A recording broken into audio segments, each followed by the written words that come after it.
You think you knew Hollywood's darkest secrets? The vault just cracked open wider. Behind every perfect smile and family portrait from the Golden Age lurked scandals so explosive they required armies of fixers and millions in hush money. What you're about to discover isn't just gossip. It's the real price of stardom when the cameras stopped rolling. Hollywood's Golden Age wasn't just about making movies. It was about manufacturing human beings. When the first collection of family secrets emerged from studio archives and personal memoirs, we thought we'd seen everything. We were wrong. Elizabeth Taylor, the violet eyes that concealed family shame. Those legendary violet eyes captivated the world, but behind Elizabeth Taylor's mesmerizing gaze lay family secrets that haunted her throughout her tumultuous life. Born to American parents in London in 1932, Taylor's official biography painted her as the daughter of a respectable art dealer, father, and socialite mother. The truth was far more complicated. Taylor's father, Francis, harbored a secret that would have ended his daughter's career in Hollywood's moral climate of the 1940s and 50s. Francis had served time in prison for embezzlement before Elizabeth's birth, a fact meticulously scrubbed from all official records when she became MGM's child star. More devastating was the family's hidden history of mental illness. Taylor's maternal grandfather had been institutionalized for severe psychiatric episodes, and her uncle had taken his own life during a psychotic break. In an era when mental illness was seen as a hereditary stain, MGM studio heads lived in constant fear that Elizabeth might inherit the family's psychological instability. The studio's concerns proved prescient. Throughout her life, Taylor battled severe depression, addiction, and what many now recognize as bipolar disorder. Her 8 marriages, legendary tantrums, and self-destructive behavior weren't just the actions of a spoiled star. They were manifestations of a genetic legacy she was never allowed to acknowledge or properly address. The most heartbreaking aspect was Taylor's desperate search for stability through marriage. Each of her 8 weddings represented an attempt to create the secure, loving family that her own troubled lineage had never provided. Her affairs with Richard Burton, Eddie Fisher, and others weren't just scandalous romance. They were desperate attempts to escape the psychological inheritance she could never publicly acknowledge. When Taylor finally found peace in her later years through AIDS activism and friendships with figures like Rock Hudson, she seemed to have escaped the shadows of her family's past. Her violet eyes, which had once hidden so much pain, became symbols of compassion for others, struggling with secrets they couldn't share.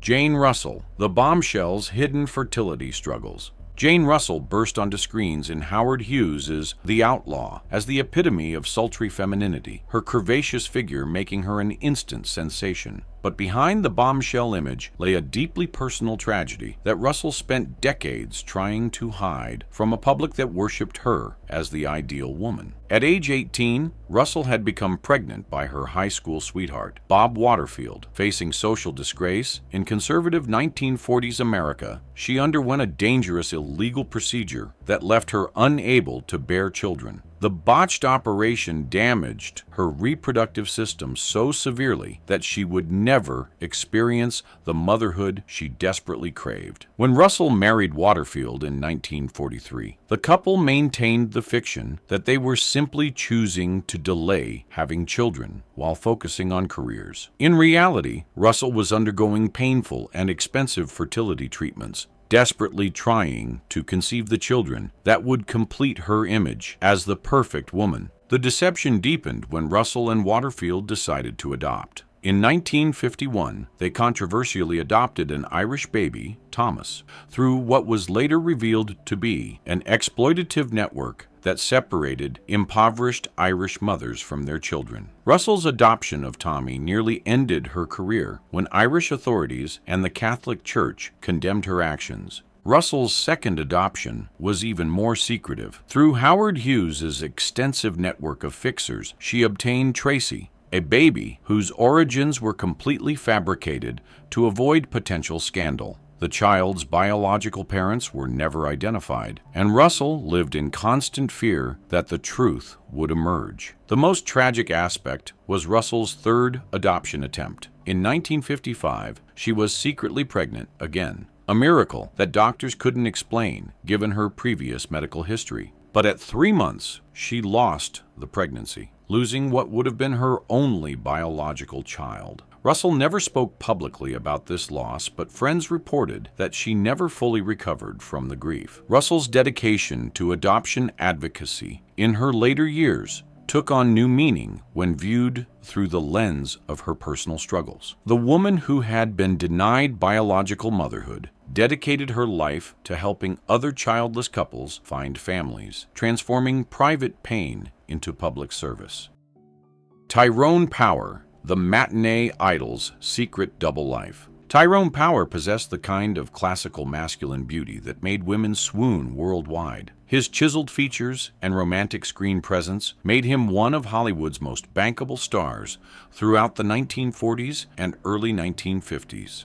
But behind the perfect facade lived a man tormented by secrets that would have destroyed his career instantly. Power's first devastating secret was his attraction to both men and women. While he maintained heterosexual relationships and marriages for public consumption, his private life included passionate affairs with men, including several prominent Hollywood figures whose identities the studios worked tirelessly to protect. Power's relationship with actor Cesar Romero was an open secret within Hollywood's community, but the press never caught wind of their romance. The studio system's protection of Power extended to covering up the paternity of several children born to women he'd had relationships with. In 1943, when Judy Garland became pregnant during their affair, Power was already married to French actress Annabella. MGM arranged for Garland to terminate the pregnancy, but not before paying substantial sums to ensure her silence about Power's involvement. Power's most closely guarded secret was his relationship with a man named Arthur, a wealthy businessman who lived in New York. For over a decade, Power maintained a secret apartment in Manhattan, where he would spend weeks at a time living as Arthur's partner. The studio explained these absences as research for roles or visits to East Coast doctors for health issues. The constant pressure of living multiple lives took a devastating toll on Power's physical and mental health. Friends reported that he suffered from severe anxiety and increasingly turned to alcohol and prescription medications to cope with the stress of maintaining his various deceptions. His sudden passing from a heart attack at age 44 was attributed to the strain of filming sword-fighting scenes, but those close to him knew the real cause was decades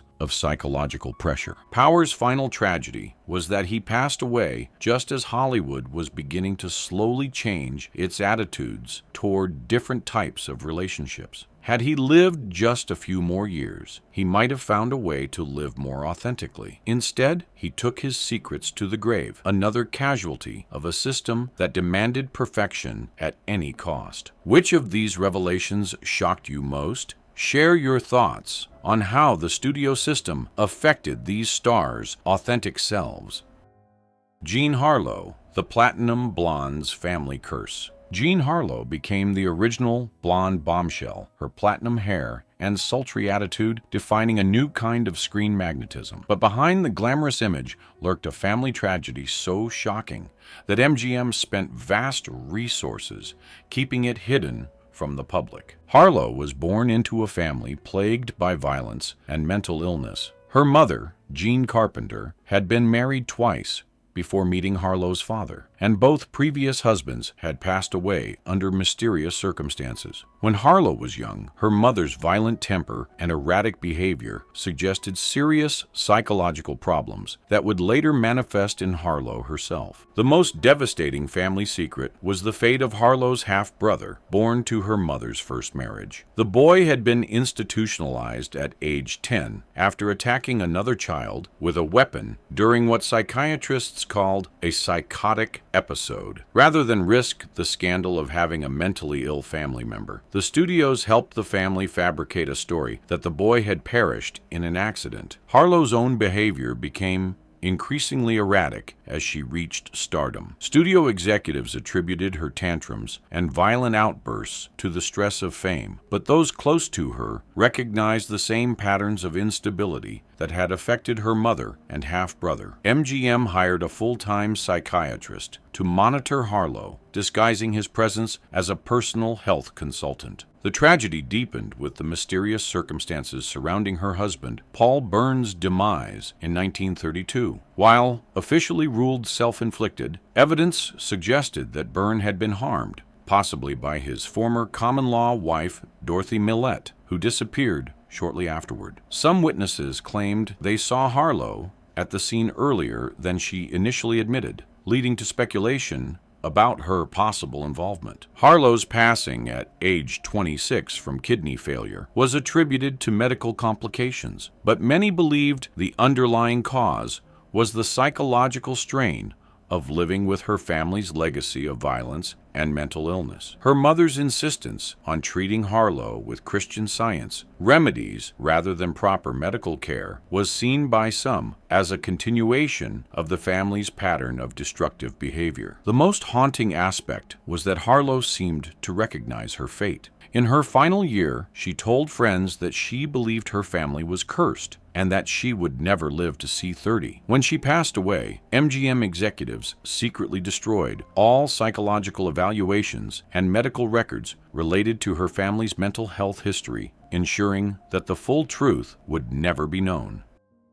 Cary Grant, The LSD Experiment and Hidden Romance. Cary Grant epitomized sophisticated masculinity on screen, his British accent and debonair manner making him Hollywood's definitive leading man. But behind his polished exterior lay one of old Hollywood's most complex and controversial private lives.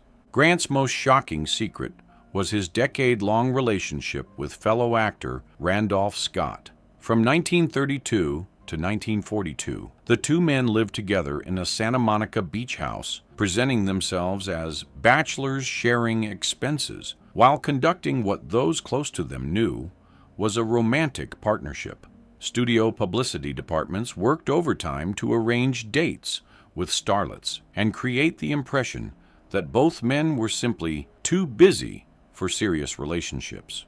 The Grant-Scott relationship ended when Grant married Barbara Hutton in 1942, but many believed the marriage was primarily a business arrangement designed to deflect growing speculation about Grant's orientation. Hutton, one of the wealthiest women in the world, needed respectability after a series of scandalous relationships, while Grant needed heterosexual credibility. Grant's most unusual secret emerged in the 1950s when he began experimenting with LSD therapy under the supervision of Dr. Mortimer Hartman in Beverly Hills. These sessions, which continued for nearly a decade, were initially therapeutic but became increasingly recreational. Grant claimed the substance helped him access suppressed memories and emotions, but friends worried about his growing dependency. During his LSD experiences, Grant reportedly confessed his true feelings about his romantic preferences and his regrets about the compromises he'd made for his career. He spoke extensively about his love for Randolph Scott and his resentment toward the studio system that had forced him to deny his authentic self. These sessions were secretly recorded by Dr. Hartman, creating a potential blackmail situation that terrified Grant. The most tragic aspect was Grant's relationship with his daughter Jennifer, born to his fourth wife,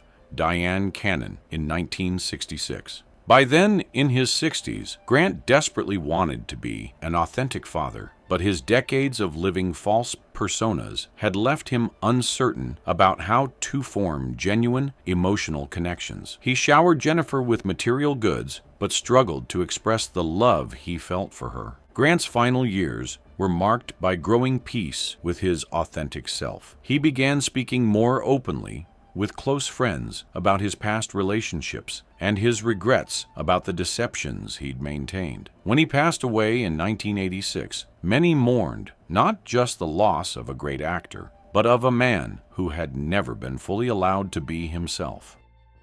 Vincent Price, The Horror King's Secret Tenderness. Vincent Price's distinctive voice and commanding screen presence made him Hollywood's master of horror, his tall frame and aristocratic bearing perfect for playing sophisticated villains. But behind the menacing persona lived a gentle, cultured man whose private life was far more complex than his public image suggested. Price's most carefully guarded secret was his attraction to both men and women. While married 3 times to women, Price maintained relationships with men throughout his life, including a long-term partnership with set designer Chaffee Mills that lasted nearly 2 decades. The relationship was an open secret in Hollywood's artistic community, but Price lived in constant fear of exposure. The depth of Price's deception extended to his family life. His daughter Victoria later revealed that she grew up surrounded by her father's friends, including Rock Hudson and other closeted stars, creating a household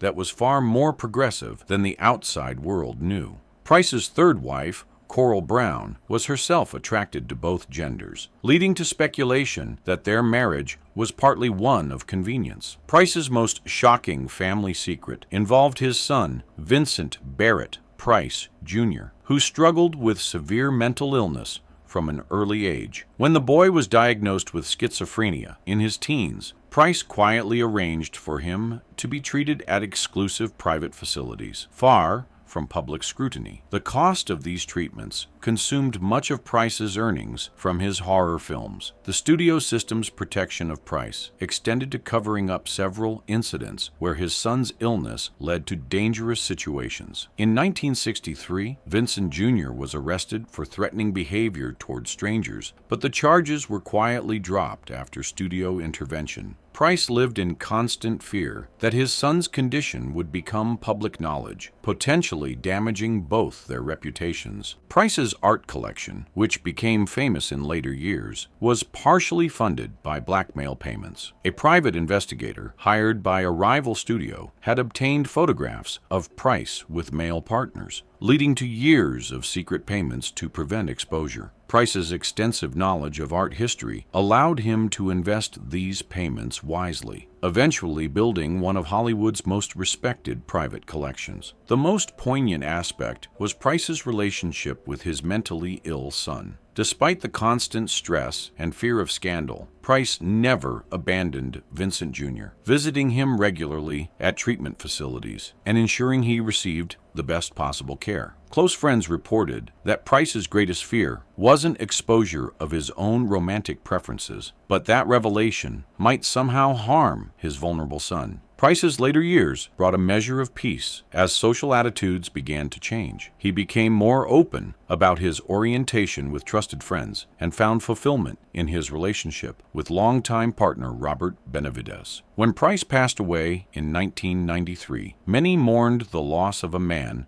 who'd been forced to hide his true nature behind a mask of theatrical villainy.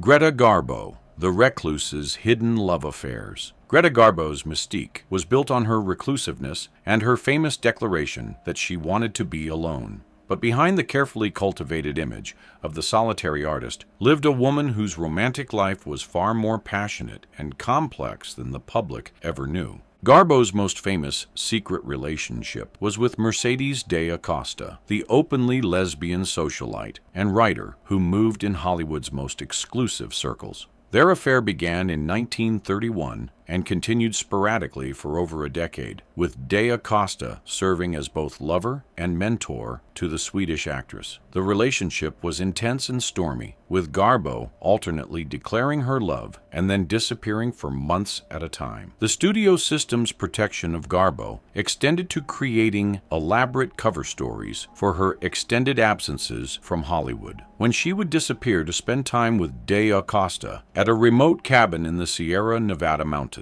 MGM Publicity claimed she was suffering from exhaustion or visiting family in Sweden. In reality, these were some of the happiest periods of Garbo's life. Garbo's romantic preferences were far more fluid than her public image suggested. In addition to her relationship with de Acosta, she had affairs with several other women, including actress Louise Brooks and photographer Cecil Beaton. But she also maintained intimate relationships with men, including conductor Leopold Stokowski and actor John Gilbert. The most shocking aspect of Garbo's private life was her secret marriage to a wealthy European industrialist in 1938. The ceremony took place in Switzerland during one of her supposed rest cures, with only 2 witnesses present. The marriage was never legally recognized in the United States, and Garbo's husband agreed to never publicly acknowledge their relationship in exchange for financial support. Garbo's reclusiveness in her later years was partly motivated by her fear that her complex romantic history would be exposed. She lived in constant terror that former lovers might publish memoirs or that photographers might capture her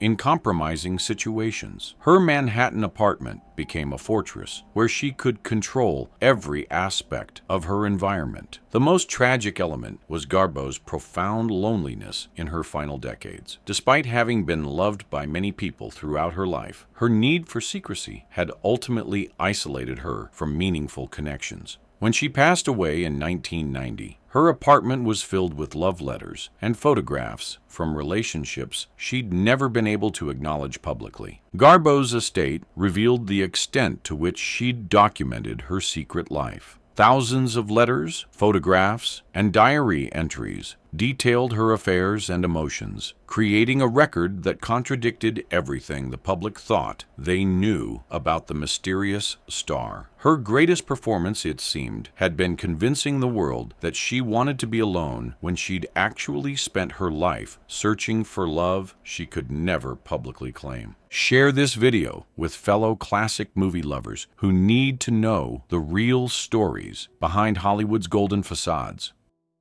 Lana Turner. When her daughter became her protector, Lana Turner's platinum blonde beauty and sultry screen presence made her one of Hollywood's most recognizable stars. But her personal life was marked by a pattern of dangerous relationships that culminated in one of the most shocking scandals in Hollywood history. Turner's secret shame began long before the famous Johnny Stompanato incident. As a teenager, she'd been assaulted by her stepfather, a trauma that she never publicly discussed, but that shaped her relationships with men for the rest of her life. MGM executives were aware of Turner's history and used it to control her, threatening to expose her damaged past if she didn't comply with their demands. Turner's pattern of involvement with dangerous men wasn't accidental.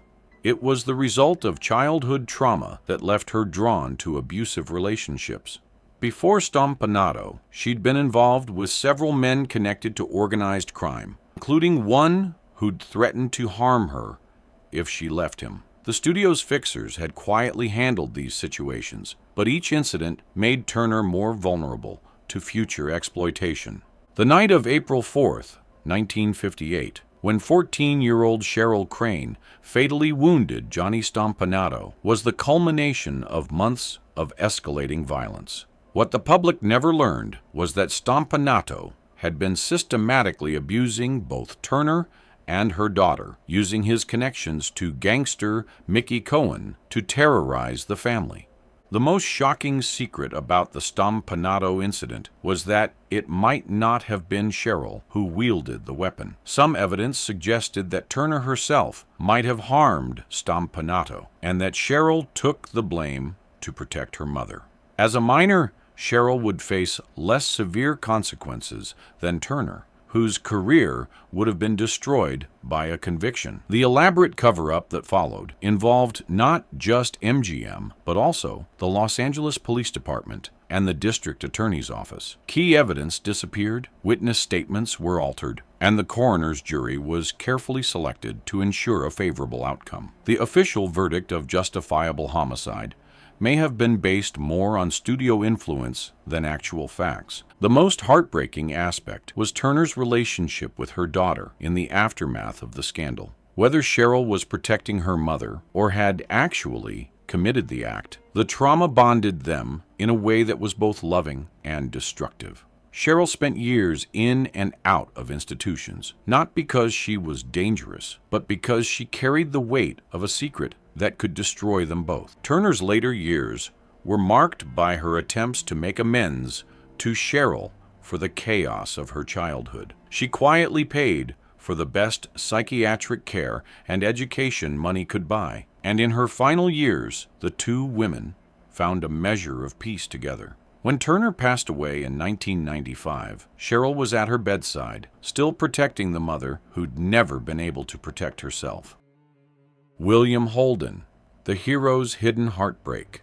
William Holden's rugged masculinity and natural screen presence made him one of Hollywood's most bankable stars. His performances in films like Sunset Boulevard and The Bridge on the River Kwai, defining post-war American masculinity. But behind the confident exterior lived a man haunted by a decision that would torment him for the rest of his life. Holden's most devastating secret was his relationship with actress Audrey Hepburn during the filming of Sabrina in 1954. What began as a professional collaboration quickly became one of Hollywood's most passionate love affairs, with both stars falling deeply in love despite Holden's marriage to actress Brenda Marshall. The relationship might have remained just another Hollywood affair, but Hepburn desperately wanted children and saw Holden as the perfect father for her future family. What she didn't know was that Holden had undergone a vasectomy years earlier and was unable to have more children. When he finally told her the truth, Hepburn was devastated, ending their affair and leaving Holden heartbroken. Holden's secret vasectomy had been performed in 1943 after his wife Brenda had a difficult pregnancy with their second child. Fearing another dangerous pregnancy, Holden had quietly undergone the procedure without discussing it with his wife. The decision was made during World War II when Holden was serving in the Army Air Forces, and he never told Brenda what he'd done. The most tragic aspect was Holden's discovery, years after the vasectomy, that the procedure could potentially be reversed. By the time he learned this, however, his marriage to Brenda had deteriorated beyond repair, and Hepburn had married actor Mel Ferrer and started the family she'd always wanted. Holden's guilt over losing Hepburn led to increasingly self-destructive behavior. His drinking, which had always been heavy, became a serious problem in the 1960s and 1970s. Friends reported that he would become maudlin when intoxicated, talking obsessively about Hepburn and the children they might have had together. The cover-up of Holden's vasectomy involved not just his family, but also the studios, who feared that revelation might damage his masculine image. In the 1950s, a man's virility was seen as essential to his screen persona, and knowledge that Holden had voluntarily made himself sterile could have hurt his career. Holden's final years were marked by regret and isolation. His marriage to Brenda ended in divorce, and his subsequent relationships were troubled by his inability to commit emotionally. When he passed away alone in his apartment in 1981 from injuries sustained in a fall while intoxicated, those who knew him saw it as the inevitable conclusion to a life haunted by a decision made in fear decades earlier. The most poignant epilogue came when Audrey Hepburn spoke about their relationship. Years later, she revealed that she'd never stopped loving him, and that she understood the impossible position he'd been in. Their affair, she said, had been the most passionate relationship of her life, made more precious by its brevity and the secret they'd shared. Errol Flynn, the swashbuckler's statutory scandal. Errol Flynn embodied adventure and masculine charm on screen, his performances as Robin Hood and Captain Blood making him the definitive swashbuckling hero. But behind the dashing facade lived a man whose appetites and behavior became increasingly dangerous as his fame grew. Flynn's most notorious scandal erupted in 1942 when two teenage girls, Betty Hansen and Peggy Satterlee, accused him of inappropriate conduct. The charges sent shockwaves through Hollywood and the nation, as Flynn was, at the height of his popularity and was seen as a role model for American masculinity during World War II. What the public didn't know was that the Flynn case was just the tip of the iceberg. Studio investigators had been quietly covering up Flynn's inappropriate relationships with underage girls for years, paying off families, and arranging for girls to be sent away to avoid scandal. The pattern of behavior was so well established that Warner Brothers had a dedicated fixer whose primary job was managing Flynn's indiscretions. The most shocking aspect of the Flynn case was the studio's defense strategy. Rather than deny the allegations, Flynn's lawyers chose to attack the credibility of his accusers, painting them as promiscuous gold diggers who had seduced the innocent actor. This victim-blaming approach was pioneered in the Flynn case and would become a standard defense in Hollywood inappropriate conduct cases for decades. Flynn's secret weapon in his legal defense was his relationship with Jack Warner, head of Warner Brothers Studio. Warner had invested too much money in Flynn to allow him to be destroyed by scandal, so he marshaled all the studio's resources to ensure Flynn's acquittal. Key witnesses were discredited, evidence was suppressed, and the jury was carefully selected to favor the defense. The most disturbing revelation about Flynn came from his own private writings, discovered decades after his passing. His diary entries revealed a man who saw his fame as a license to exploit vulnerable young women, with detailed accounts of his conquests that showed no remorse or recognition of the harm he was causing. Flynn's acquittal in 1943 didn't end his predatory behavior. It emboldened it. Throughout the 1940s and 1950s, he continued to pursue underage girls, secure in the knowledge that his wealth and fame would protect him from consequences.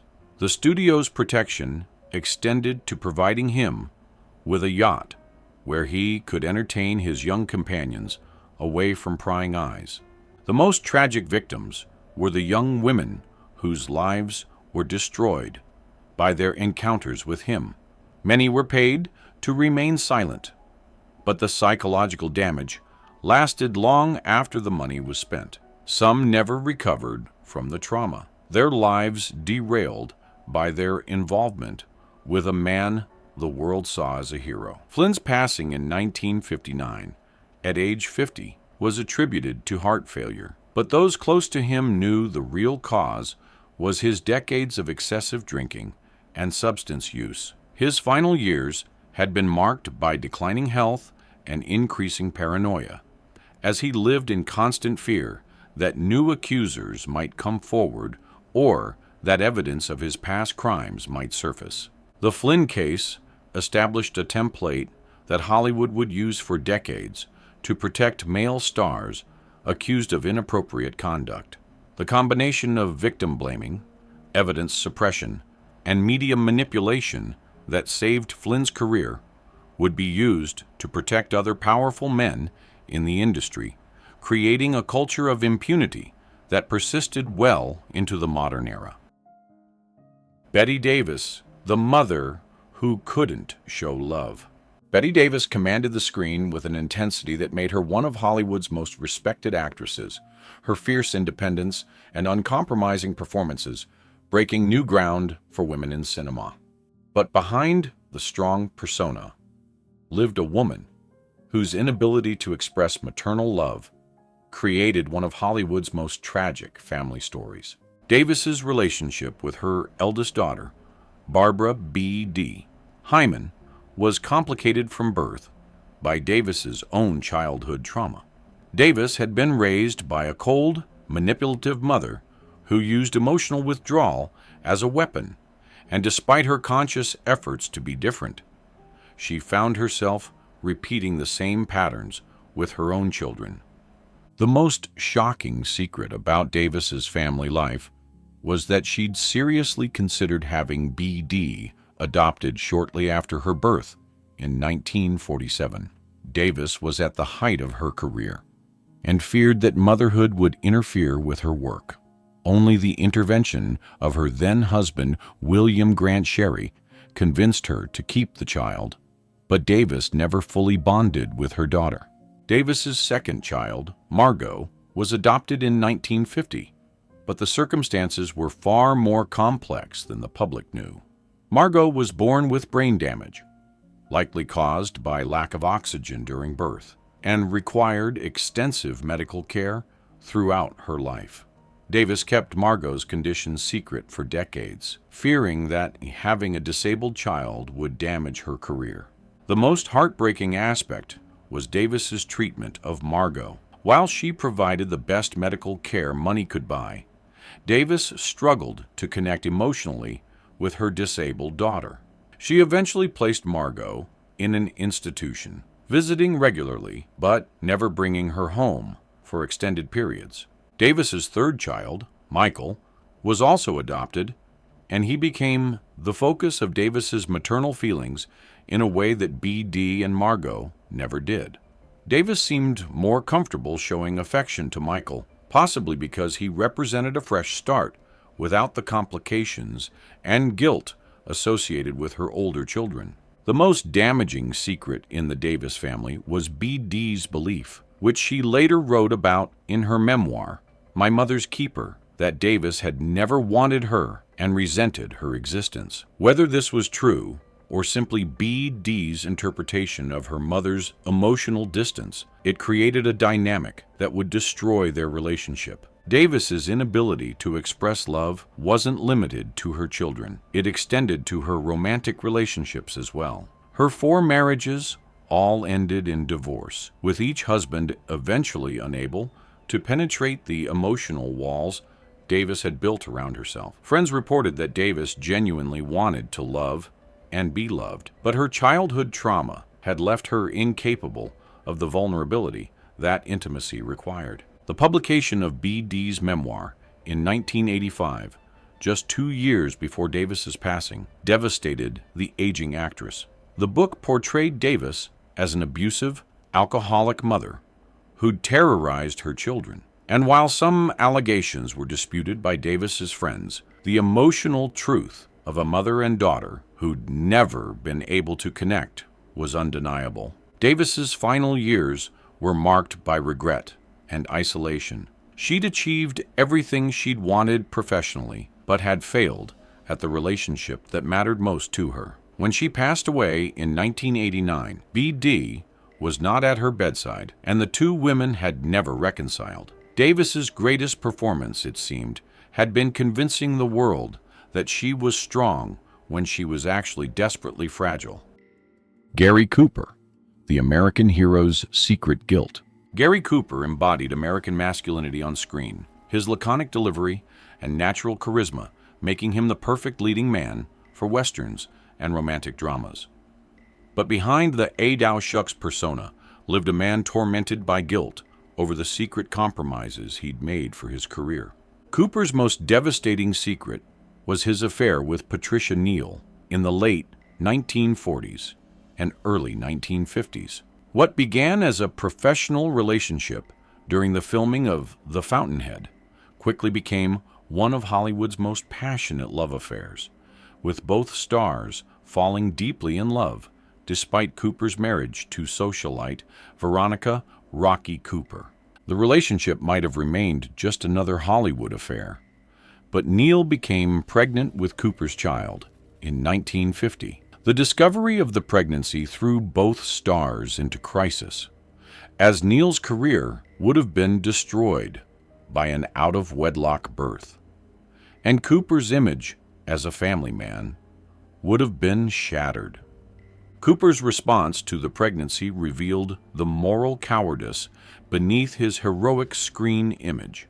Rather than leave his wife and marry Neal, he pressured her to terminate the pregnancy, arranging for the illegal procedure and paying all expenses. The operation left Neal emotionally devastated and physically damaged, potentially affecting her ability to have children in future relationships. The most shocking aspect of Cooper's behavior was his continued relationship with Neal after the procedure. Rather than ending the affair out of guilt or remorse, he continued to see her for several more years, seemingly compartmentalizing the trauma they'd shared. Neil later wrote that Cooper appeared to feel no responsibility for the emotional damage the procedure had caused her. Cooper's guilt was compounded by his Catholic faith, which condemned both adultery and terminating pregnancies as mortal sins. Friends reported that Cooper began drinking heavily and became increasingly morose, haunted by nightmares and unable to enjoy his professional success.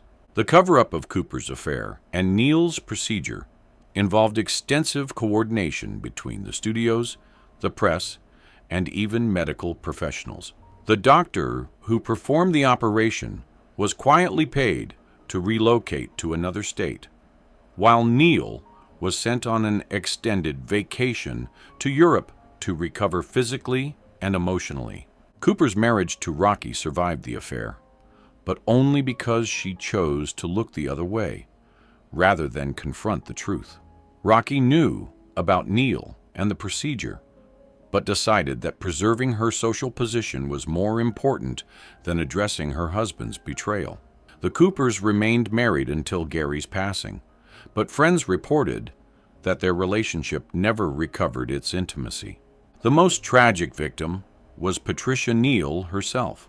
The procedure left her with physical complications that contributed to her difficulty having healthy pregnancies in her later marriage to author Roald Dahl. Neal also suffered from depression and anxiety for years after the affair, struggling to trust men and form healthy relationships. Cooper's passing from cancer in 1961 came just as he was beginning to confront the guilt that had haunted him for over a decade.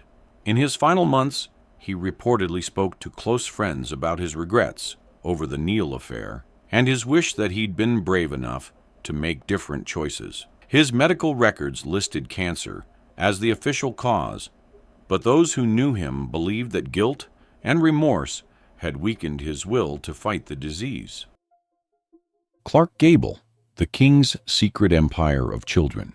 Clark Gable was Hollywood's undisputed king, his masculine charm and roguish smile making him the template for leading men for generations. But behind the confident facade lived a man whose romantic appetites created a secret empire of illegitimate children that the studios worked tirelessly to hide.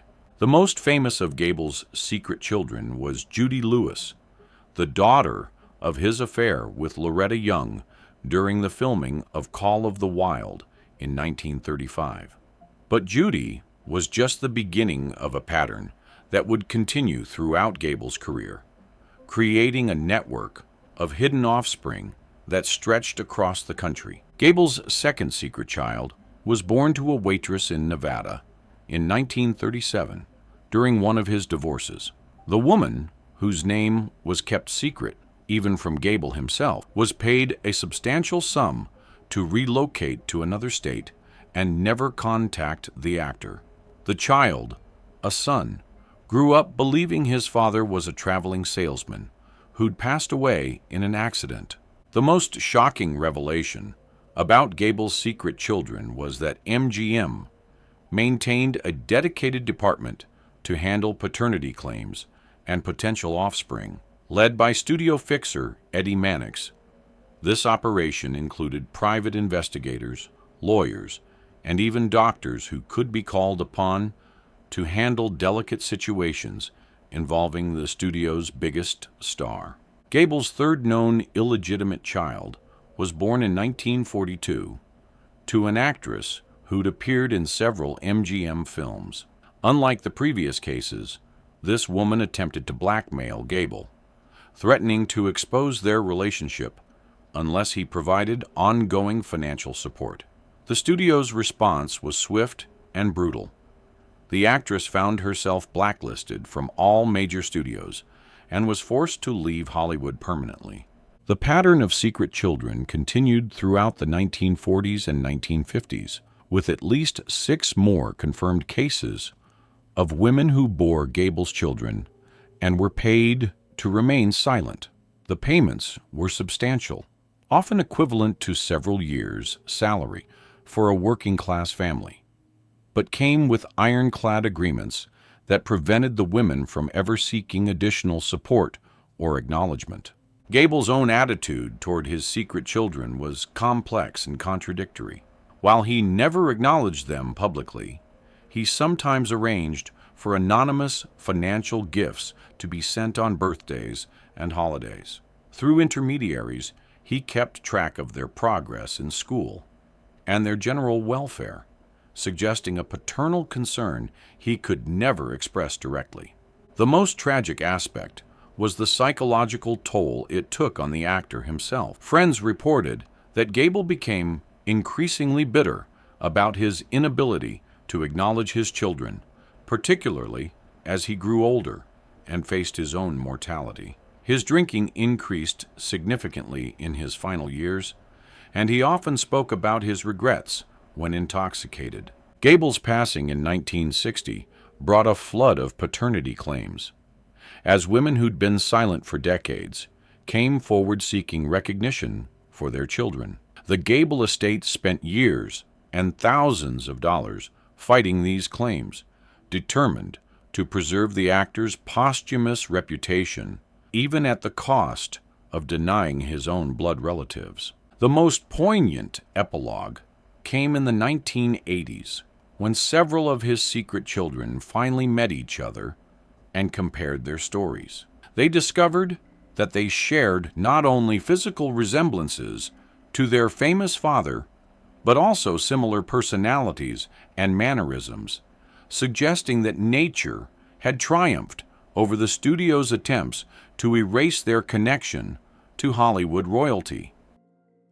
Frances Farmer, the rebel whose spirit was broken. Frances Farmer possessed a beauty and talent that should have made her one of Hollywood's biggest stars, but her fierce independence and refusal to conform to studio expectations led to one of the most tragic stories in entertainment history. Farmer's rebellion against the Hollywood system began early in her career when she publicly criticized the studio's control over actors' personal lives. Unlike other stars who quietly chafed under studio restrictions, Farmer spoke openly about the system's injustices, making her a target for retaliation from powerful executives. The most shocking secret about Farmer's downfall was that her mental breakdown may have been deliberately triggered by studio executives who wanted to destroy her career. When Farmer's contract disputes with Paramount Pictures became public, the studio began a campaign of psychological warfare designed to drive her to the breaking point. Farmer's mother, Lillian, became an unwitting accomplice in her daughter's destruction. Convinced by studio representatives that Frances was mentally ill and dangerous, Lillian signed commitment papers that allowed her daughter to be forcibly institutionalized. The commitment was based on fabricated evidence and testimony from studio-paid witnesses. The most horrific aspect was Farmer's treatment at Western State Hospital in Washington, where she was subjected to experimental procedures, including repeated electroshock therapy, and possibly even lobotomy.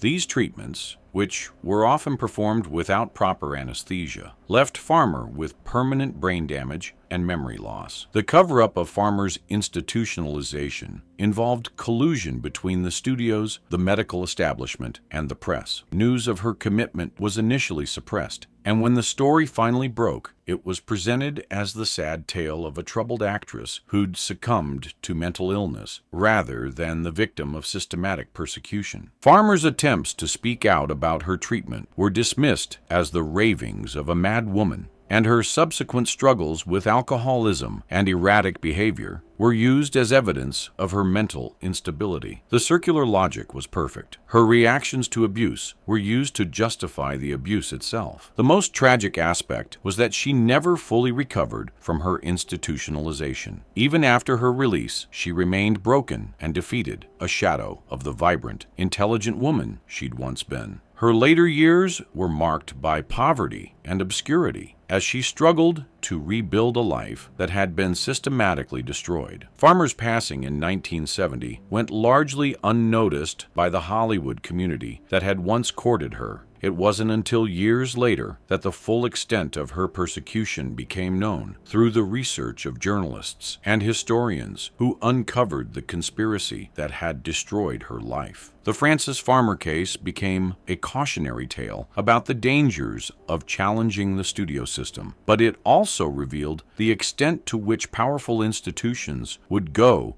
to destroy individuals who threatened their control. Her story inspired books, films, and songs, ensuring that her tragic fate would serve as a warning to future generations about the cost of nonconformity. Gene Tierney, The Secret That Shattered a Star. Gene Tierney's ethereal beauty and sophisticated screen presence made her one of Hollywood's most elegant leading ladies. Her performances in films like Laura and Leave Her to Heaven, showcasing her remarkable range and intelligence. But behind the polished exterior lived a woman haunted by a family tragedy so devastating that it would ultimately destroy her mental health. Tierney's secret began in 1943 when she was pregnant with her first child and contracted rubella, German measles, from a fan who'd broken quarantine to attend a Hollywood canteen event where Tierney was volunteering. The fan, a young Marine's wife named Kay Hawthorne, had been confined to her home with the illness, but was so eager to meet her idol that she snuck out to attend the event. The consequences of this seemingly innocent encounter were catastrophic. Tierney's daughter Daria was born severely disabled, deaf, partially blind, and with significant developmental delays. The rubella infection had caused irreversible damage to the developing fetus, condemning Daria to a lifetime of special care. The most shocking aspect was that Tierney didn't learn the identity of the person who'd infected her until several years later. At a tennis party in 1948, Kay Hawthorne casually mentioned to Tierney that she'd been at the Hollywood canteen that night, despite having German measles, adding cheerfully that she just had to meet the star. The revelation hit Tierney like a physical blow. Tierney's response to learning the truth about her daughter's condition was to suffer a complete nervous breakdown. The guilt and rage over Daria's disability, combined with the casual thoughtlessness of the fan who'd caused it, shattered Tierney's mental equilibrium. She began experiencing severe depression, anxiety attacks, and periods of dissociation. The studio system's response to Tierney's breakdown was typical of the era. They attempted to hide her condition while pressuring her to continue working. When Tierney's mental state made it impossible for her to perform effectively, 20th Century Fox began spreading rumors that she was simply difficult and temperamental, protecting their investment by blaming the victim. Tierney's treatment for her mental illness included multiple hospitalizations and courses of electroshock therapy that left her with significant memory loss. The treatments were often more traumatic than therapeutic, administered without proper psychiatric evaluation or follow-up care. The primitive state of mental health treatment in the 1950s meant that Tierney often suffered more from her cure than from her original condition. The most heartbreaking aspect was her relationship with Daria, who required constant care and would never be able to live independently. Tierney was consumed by guilt over her daughter's condition, blaming herself for volunteering at an event where she might encounter illness. The rational knowledge that she'd been trying to help others couldn't overcome her emotional conviction that she'd somehow failed as a mother. Tierney's marriage to fashion designer Oleg Cassini ultimately couldn't survive the stress of Daria's disability and Tierney's mental illness. The couple divorced in 1952, and Tierney's subsequent relationships were complicated by her emotional instability and the demands of caring for a disabled child. The cover-up of Tierney's mental illness extended to her daughter's condition, which was kept secret from the public for many years. Studio publicity presented Tierney as the perfect wife and mother, never mentioning the tragic circumstances that had shattered her family. The deception required constant vigilance, as any public appearance by Daria would have revealed the truth. Tierney's eventual recovery was slow and incomplete. While she was able to return to acting and even found love again in her marriage to Howard Lee, she never fully escaped the shadow of that fateful night at the Hollywood canteen. Her autobiography, published in 1979, finally revealed the full truth about her daughter's disability and her own mental health struggles, showing the world the real cost of a fan's thoughtless moment. Vivien Leigh, the Southern Belle's hidden madness. Vivien Leigh's portrayal of Scarlett O'Hara in Gone with the Wind made her an international star and created one of cinema's most iconic characters. But behind the beauty and talent that captivated audiences worldwide lay a mental illness so severe that it would ultimately consume the actress who'd seemed to have everything. Leigh's battle with what would now be recognized as bipolar disorder began early in her career, but the symptoms were initially dismissed as artistic temperament or the stress of fame. Her intense mood swings, which could shift from euphoric highs to devastating lows within hours, were seen as part of her passionate nature rather than signs of serious mental illness. The most shocking secret about Leigh's condition was that it often manifested in hypersexuality during her manic episodes. During these periods, she would engage in indiscriminate behavior with strangers, behavior that was completely at odds with her refined public image and her deep love for her husband, Laurence Olivier. Olivier's attempts to manage his wife's illness were both touching and tragic.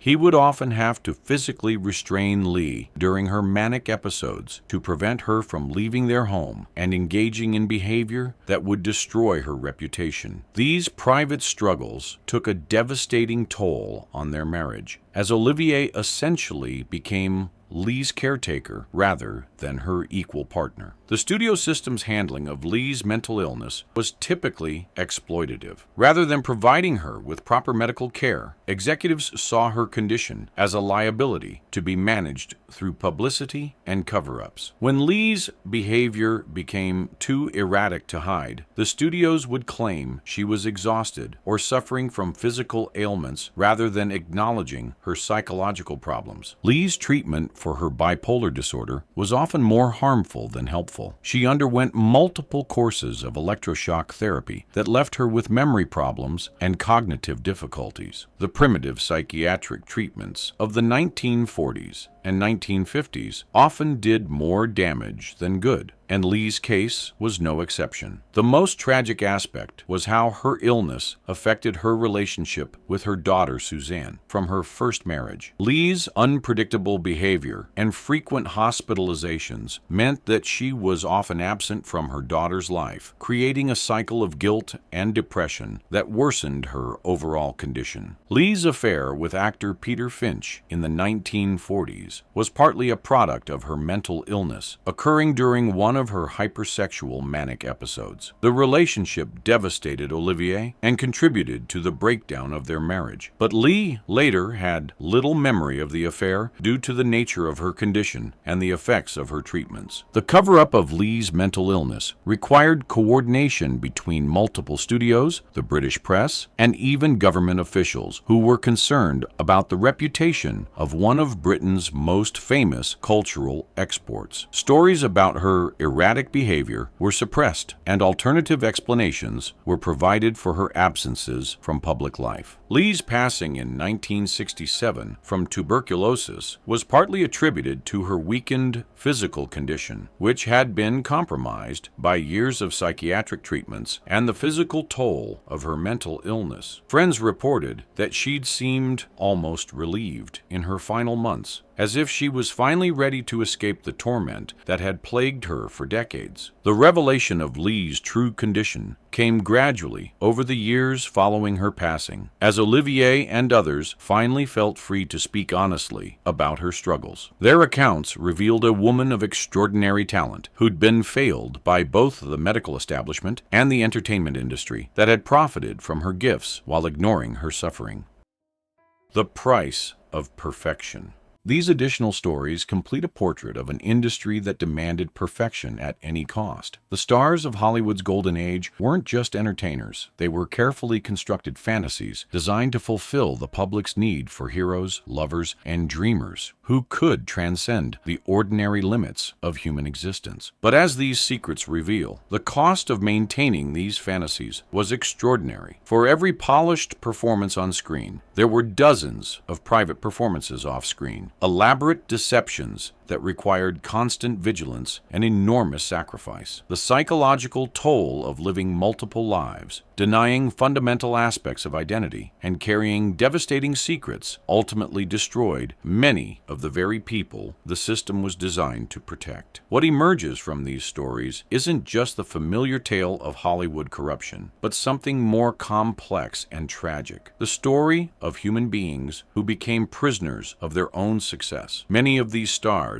had willingly participated in the creation of their false personas, believing they could control the deception and compartmentalize their authentic selves. But the studio system was larger and more powerful than any individual. And once the machine of celebrity creation began turning, it became almost impossible to stop. The most heartbreaking aspect is how many of these stars passed away without ever being able to live authentically. They'd achieved everything that society said would make them happy: fame, fortune, adoration, but they were denied the simple human right to be themselves. Their greatest performances weren't on screen, but in their daily lives, as they played versions of themselves that bore little resemblance to their true natures. Yet these stories also reveal remarkable resilience and courage. Many of these stars found ways to channel their pain into their art, creating performances that resonated with audiences precisely because they were informed by genuine suffering and longing. Others used their wealth and influence to help people facing similar struggles, quietly supporting causes and individuals they could never publicly champion. As we look back at Hollywood's golden age today, these secrets don't diminish our appreciation for these artists. They deepen it. Knowing the sacrifices they made and the battles they fought in private helps us understand not just their performances, but their humanity. They were not the flawless beings the studio system presented to the world, but complex, flawed, struggling human beings who achieved greatness despite, or perhaps because of, their hidden pain. The legacy of Hollywood's golden age isn't just the films that still entertain us today, but the gradual recognition that authenticity is more valuable than perfection. The secrets these stars carried to their graves helped create a world where future generations of performers could live more honestly, love more openly, and suffer less silently. In revealing these secrets, we honor not just the public figures these stars became, but the private individuals they always were, people who deserved the same compassion, understanding, and acceptance that they spent their lives trying to earn through their art. Their secrets are finally safe, not because they're hidden, but because we've learned to see the humanity in the revelation.